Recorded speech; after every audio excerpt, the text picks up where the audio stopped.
ဆရာကြီးကျမစီယိုဖြစ်နေပြီလား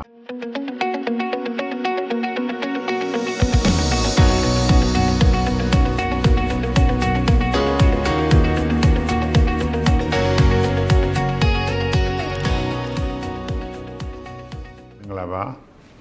ကျွန်တော်ပမခဒေါက်တာတင်စောလာပါစီယိုသူကျိုအထူးကူဆံဝင်ကြီးတူဖြစ်ပါတယ်ကျွန်တော်ဒီနေ့တင်ပြချင်တာကကျွန်တော်ရှိမှာခဏခဏလူလာမေးတယ်ဆရာကြီးကျမစီယိုဖြစ်နေပြီလားဆိုပြီးတော့အမြဲတမ်းလာမေးတဲ့ပြဿနာတစ်ခုပေါ့နော်။ဘာကြောင့်လဲဆိုတော့ကျမမှာအဖေမှာစီယိုရှိတယ်အမေမှာစီယိုရှိတယ်ပေါ့နော်။ရက်ခွက်ရဆရာဝန်ကလည်းကျမကိုစီယိုစဖြစ်နေပြီလို့ပြောတယ်ပေါ့။အဲ့တော့ကျမမှာစီယိုရှိခြင်းလားရှိလားမရှိဘူးလားကျမသိချင်လို့လာတာပါဆိုပြီးတော့အမြဲတမ်းလာမေးနေတဲ့ပြဿနာတစ်ခုပေါ့။အဲ့ဒါလေးကျွန်တော်ပြောချင်တယ်ပေါ့။အဲ့တော့လူတယောက်စီယိုရှိတယ်မရှိဘူးဆိုတာကျွန်တော်ကအတိအကျတော့တွေးထဲမှာ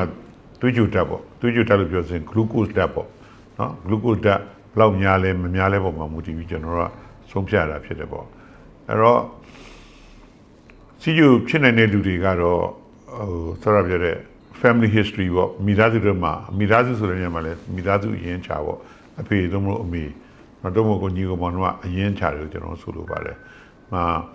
ယောက်ျားမှာစီယိုရှိတယ်ကျမရောမျိုးလိုက်တယ်လားဆိုအဲ့လိုမျိုးအမျိုးတော်တာမျိုးကျွန်တော်မဆိုလို့မွေးဖွားလာတဲ့အမျိုး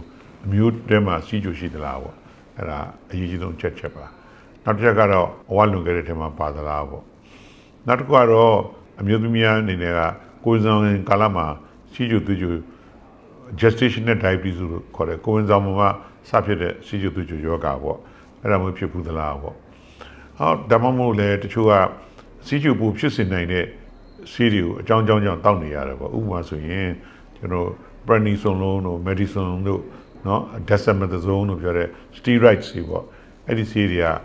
တော်တော်များများကျွန်တော်တို့အသုံးတွေအကြောင်းမျိုးကြောင့်အသုံးလွဲနေတယ်အများကြီးပဲပေါ့ဆိုအဲ့လိုဆေးတွေတောက်နေတဲ့လူတွေပေါ့နောက်တစ်ခုကကျွန်တော်တို့သားဥ ovary မှာရေအိတ်တွေအများကြီးရှိတယ် polycystic ovarian syndrome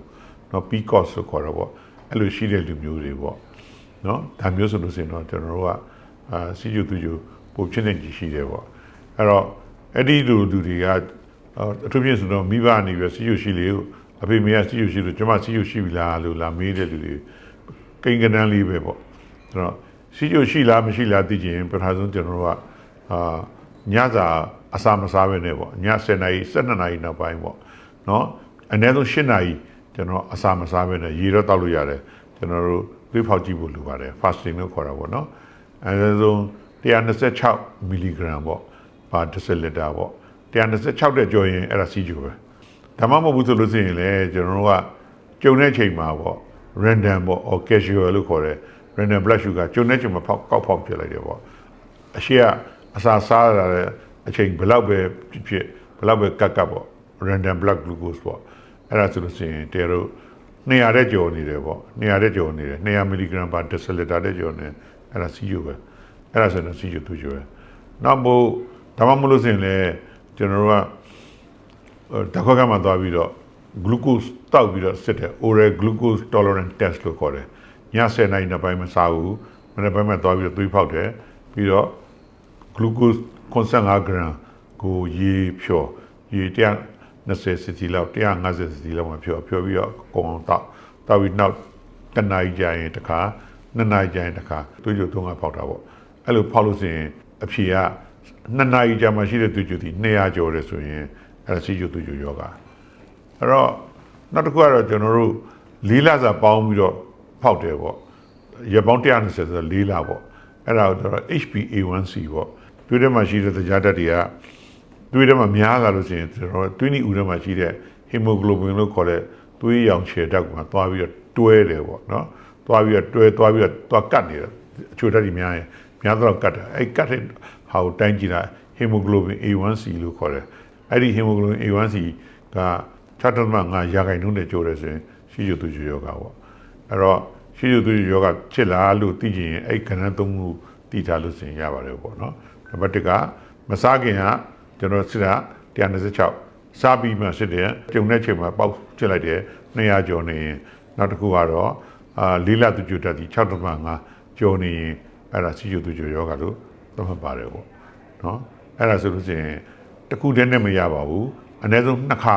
များပါမယ်เนาะတစ်ခုတည်းနဲ့မများဘူး2ခါများရမယ်ပေါ့အဲ့တော့အဲ့ထဲမှာတစ်ခုကများတယ်ဆိုတော့ fasting ကများတယ်မနေ့ပိုင်း126ကျန်တဲ့စားရခါကျမများဘူးနောက်ပြီး HB1C ကမများဘူးအဲ့ဒါဆိုရင်2ခါများဖို့ဆိုရင်ကျွန်တော်ကအဲ့ဒီများတဲ့သွေးကြွဓာတ်ကိုနောက်တစ်ခါပြန်ထပ်ဖောက်ဖို့လိုပါတယ်2ရက်3ရက်တော့မှပြန်ဖောက်ဖို့လိုပါတယ်နောက်တစ်ခါလဲ126တဲ့ကြောတယ်အဲ့ဒါဆို2ခါများသွားပြီအဲ့ကြမှာလည်းကျွန်တော်စီကျူသွေးကြွသတ်မှတ်ပါလေလို့ဒီနေ့ကတော့ဒီလောက်ပါ